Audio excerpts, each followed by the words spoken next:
Shalom, Bapak Ibu, saudara-saudara yang diberkati Tuhan. Kita akan merenungkan kebenaran firman Tuhan yang akan memberkati hidup kita.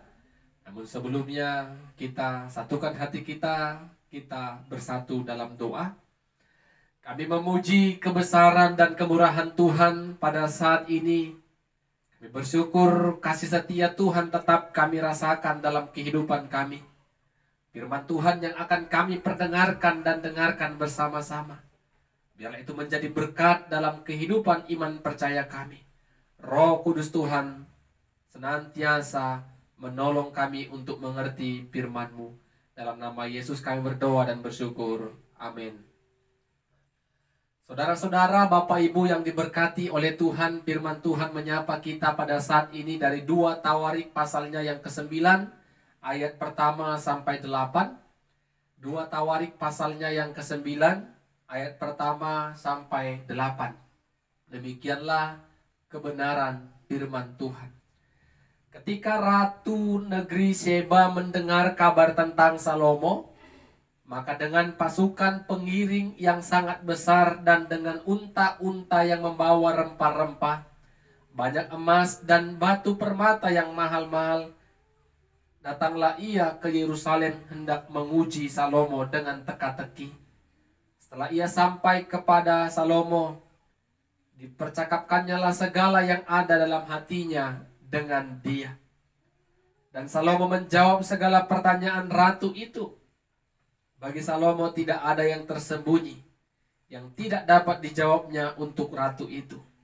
Ketika Ratu negeri Sheba melihat hikmat Salomo dan rumah yang telah didirikannya, makanan di mejanya, cara duduk pegawai-pegawainya, cara pelayan-pelayan melayani dan berpakaian, juru-juru minumnya dan pakaian mereka, dan korban bakaran yang biasa dipersembahkan di rumah Tuhan, maka tercenganglah ratu itu.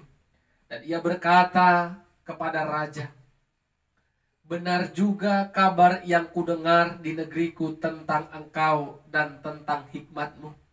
Tetapi aku tidak percaya perkataan-perkataan mereka sampai aku datang dan melihatnya dengan mataku sendiri. Sungguh, setengah dari hikmatmu yang besar itu belum diberitahukan kepadaku. Engkau melebihi kabar yang kudengar.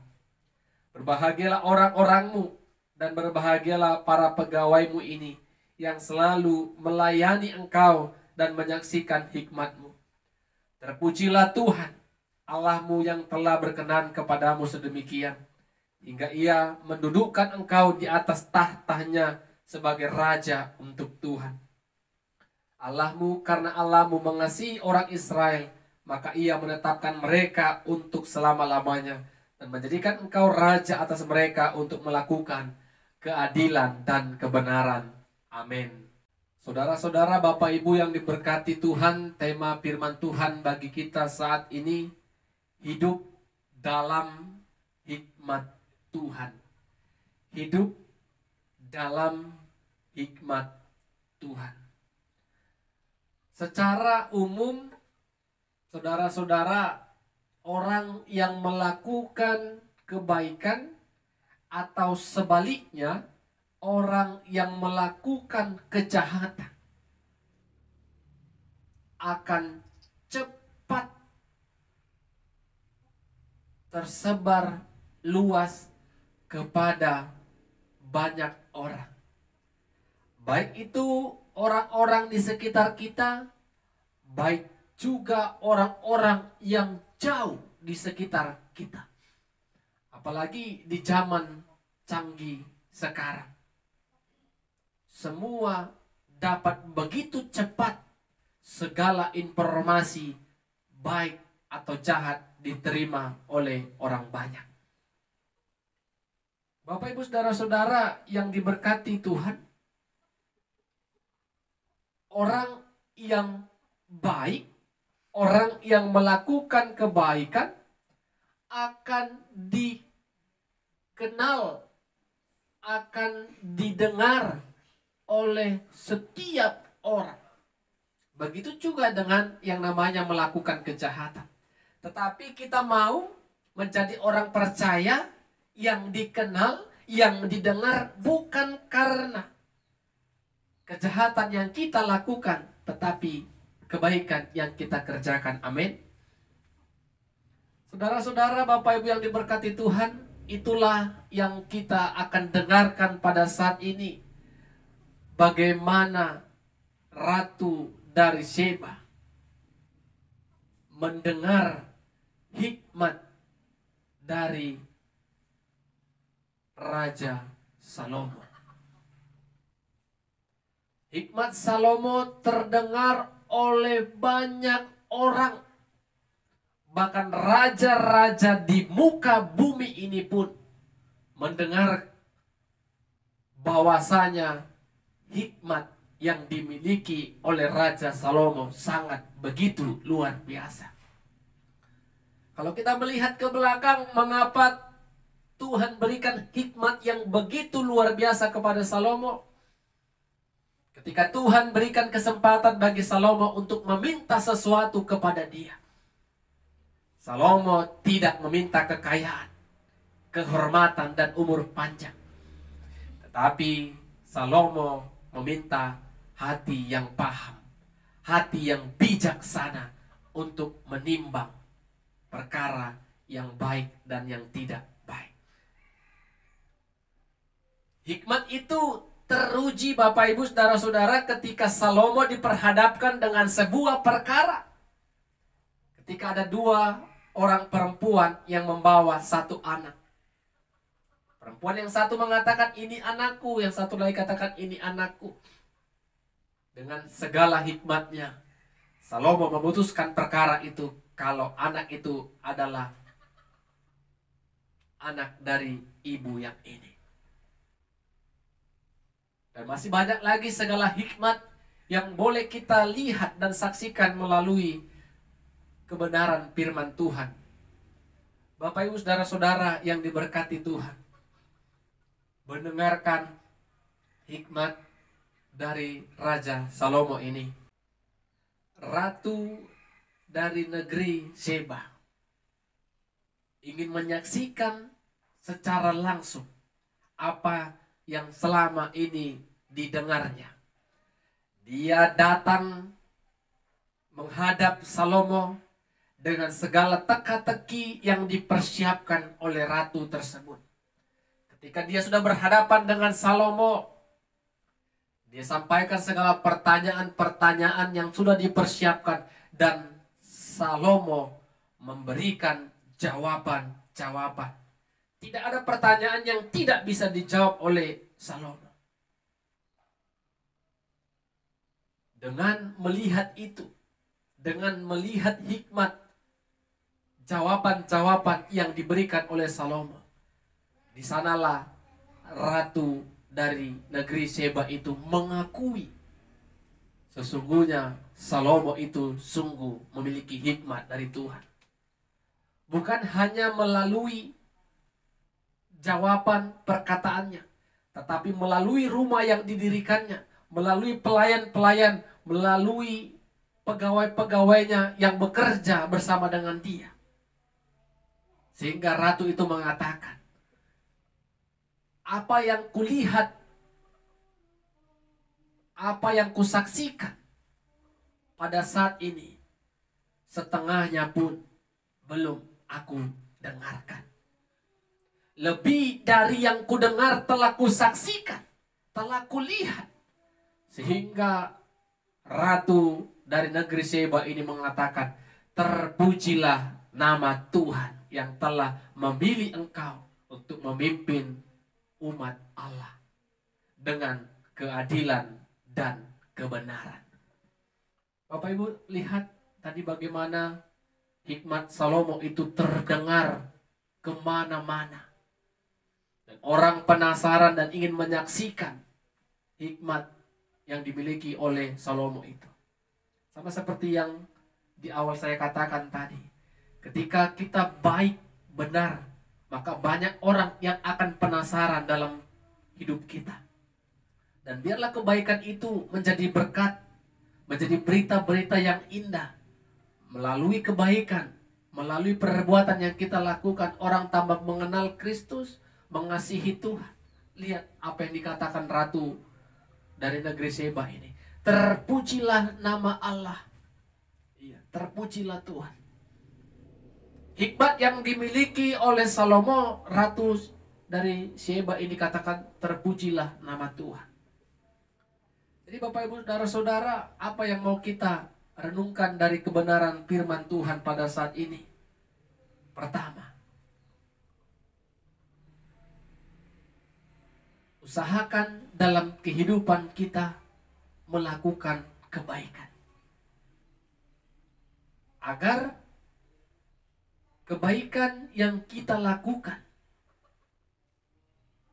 ketika kita melakukan kebaikan dari hal yang kecil, tidak usah kita yang memberitakan kepada orang lain. Orang lain akan tahu kebaikan yang kita kerjakan. Jangan kita melakukan kebaikan, kita perlihatkan, kita posting kepada banyak orang, sehingga kita mendapatkan pujian. Jangan. Kebaikan yang kita lakukan, kerjakan dengan tulus. Dan kebaikan itu akan tersebar luar. Sampai orang-orang yang di luar sekitar kita mendengarkan. Dan mereka akan menyaksikan kebaikan yang kita lakukan itu benar, tulus atau tidak.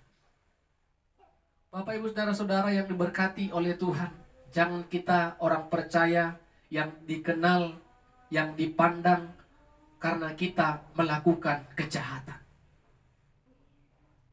Tapi biarlah kita dikenal menjadi pribadi murid Kristus yang senantiasa melakukan kebaikan. Ingat, kebaikannya dari hati, bukan karena ingin mendapatkan pujian.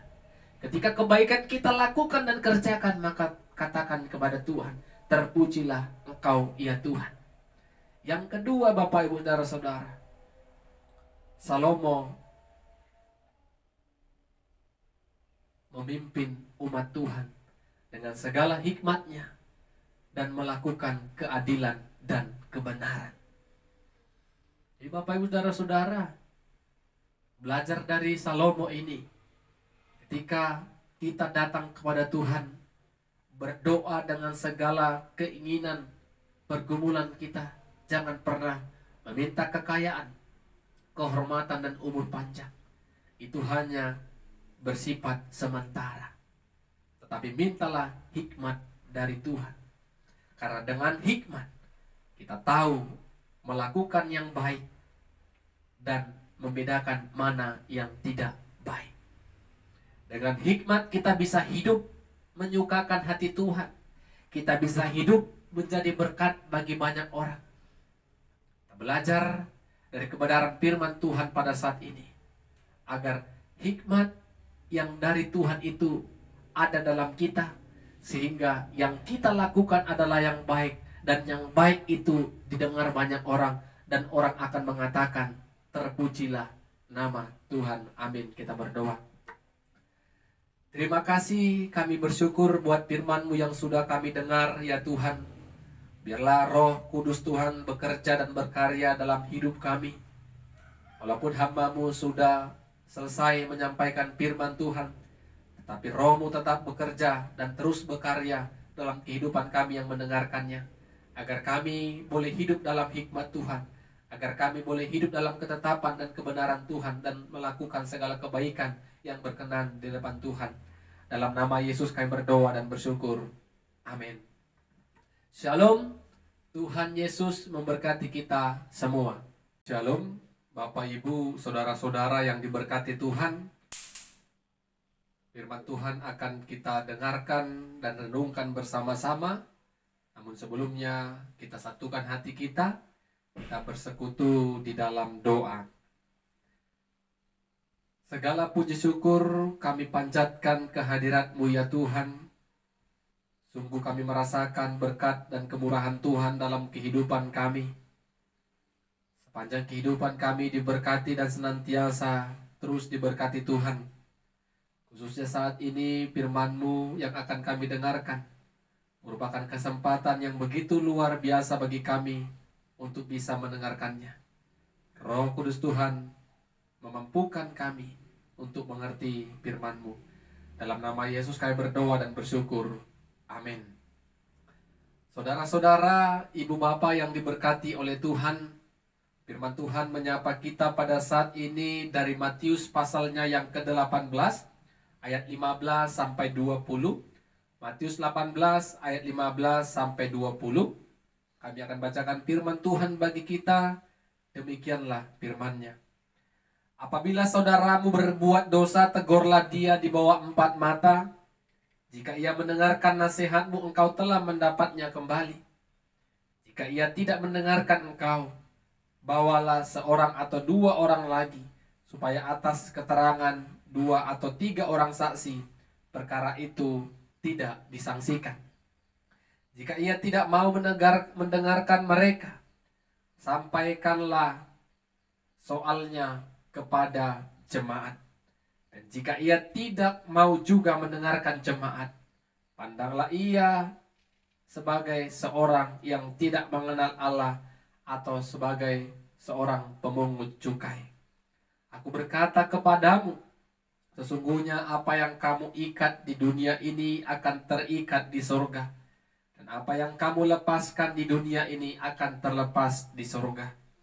Dan lagi aku berkata kepadamu, jika 2 orang daripadamu di dunia ini sepakat meminta apapun juga, permintaan mereka itu akan dikabulkan oleh Bapakku yang di surga. Sebab di mana 2 atau 3 orang berkumpul dalam namaku, di situ aku ada di tengah-tengah mereka. Amin. Saudara-saudara, Bapak Ibu yang diberkati Tuhan, tema firman Tuhan bagi kita pada saat ini, menegur sesama dalam kasih. Menegur sesama dalam kasih. Sering kita menyaksikan, melihat orang lain mempermalukan, mengumumkan, atau menegur seseorang itu di tempat yang bisa dilihat oleh orang banyak.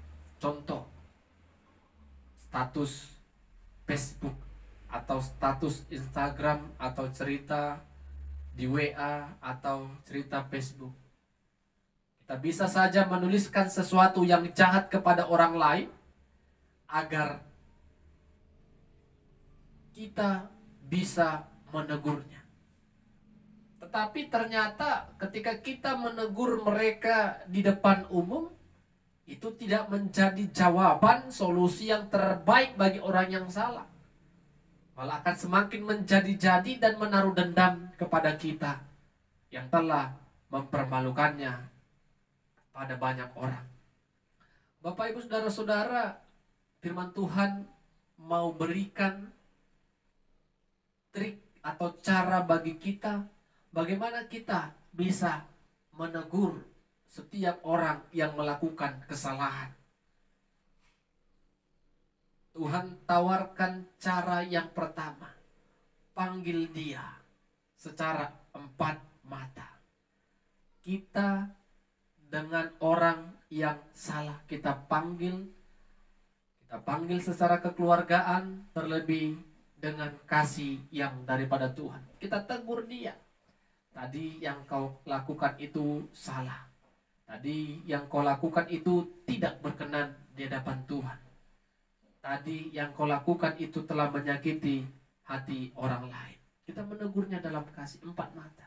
Tetapi ingat Bapak Ibu Saudara-saudara, ketika kita tegur dia 4 mata, jangan apa yang kita sampaikan kepada dia kita beritakan kepada banyak orang. Itu sama dengan halnya mempermalukan orang yang bersalah tadi. Ketika kita melakukan trik pertama ini, besar peluang yang kita tegur akan besar peluangnya untuk berubah dan merespon secara positif akan apa yang kita sampaikan. Itu pada umumnya. Tetapi kalau dia juga tidak mengindahkan dan tetap melakukan kesalahan yang sama, maka kita akan panggil orang lain untuk menjadi saksi atas persoalan yang sedang kita bicarakan kepada orang yang salah tadi. Panggil 1-2 orang lagi. Kita percakapkan, kita ingatkan dalam kasih Tuhan, dan ketika hal itu juga tidak diindahkannya, maka kita akan sampaikan persoalan itu, perkara itu kepada forum jemaat. Dan kalau juga tidak diindahkannya, maka Tuhan katakan, anggap dia orang yang tidak mengenal Tuhan atau sebagai pemungut cukai. Karena sudah beberapa cara sudah dilakukan agar dia berubah, agar dia meninggalkan kesalahan, kejahatan yang dia lakukan. Tetapi ketika itu tetap dilakukannya, sudah dibawa ke forum jemaat, anggap dia tidak mengenal Allah. Saudara-saudara, Bapak Ibu yang diberkati Tuhan, tetapi pada umumnya ketika kita menegur orang yang bersalah, yang melakukan kejahatan, kita panggil dia dalam kasih Tuhan secara 4 mata.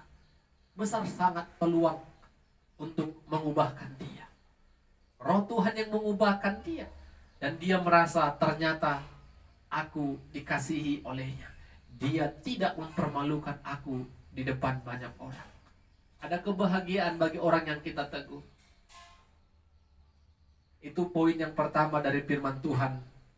Poin yang kedua, Bapak Ibu Saudara-saudara, Yesus juga katakan, ketika 1-2 orang yang sepakat meminta kepada Tuhan, Tuhan akan kabulkan dan berikan apa yang mereka doakan. Dan dilanjutkan, 2-3 orang yang bersekutu dalam dia, Tuhan ada bersama dengan mereka. Bapak Ibu Saudara-saudara, berdoa itu bukan harus banyak orang. Untuk apa kita berdoa banyak orang kalau orang yang berdoa itu tidak sepakat apa yang mau diminta? Kesepakatan, kesatuan, sehati, sepikir itu orang yang berdoa itu penting. Karena Tuhan melihat itu. Kita contoh suami dan istri, orang tua berdoa bersama dalam rumah tangga. Kesepakatan, kesatuan, tujuan kita berdoa itu sangat penting. Apapun yang kita gumulkan, ketika kita sudah sepakat, Tuhan tadi katakan, Tuhan akan kabulkan. Tuhan akan berikan. Dan di dalam persekutuan juga. Sering mengatakan banyak orang, nggak ramai ibadahnya. Nggak banyak orang yang datang. Jadi ada rasa malas dalam hidup kita untuk bersekutu. Jangan. 2-3 orang yang memanggil nama Tuhan, dalam persekutuan apapun itu, Tuhan ada bersama dengan kita. Jadi Bapak Ibu Saudara-saudara, sudah salah orang yang mengatakan nggak enak kalau ibadah itu nggak rame. Apa kita mau ibadah itu melihat orang? Apakah kita tidak mau menyaksikan kehadiran Tuhan dalam hidup kita? Menyaksikan segala kebaikan Tuhan, merasakan segala anugerah dan kemurahan Tuhan.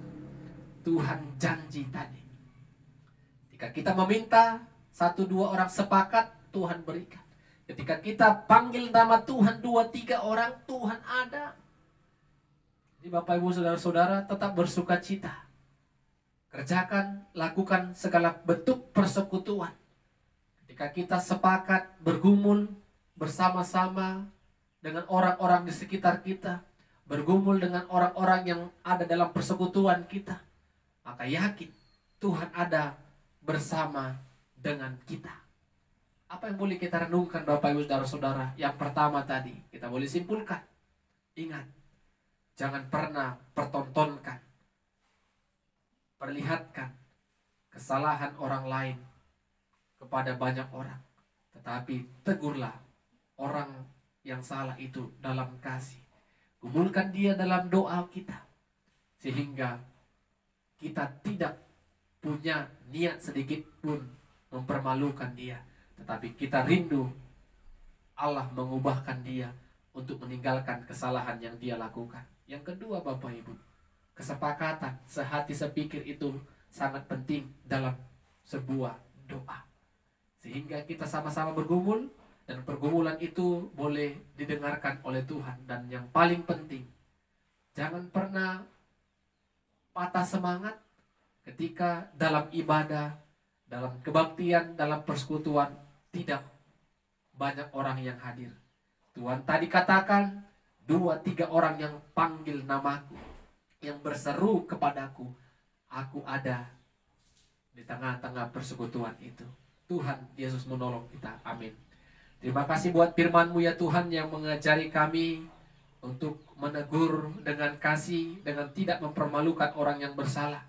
Tapi dengan hikmat-Mu biarlah kami dapat memberikan nasihat, menegur orang yang bersalah sehingga mereka tidak lagi melakukan kesalahan dan hidup dalam kejahatan.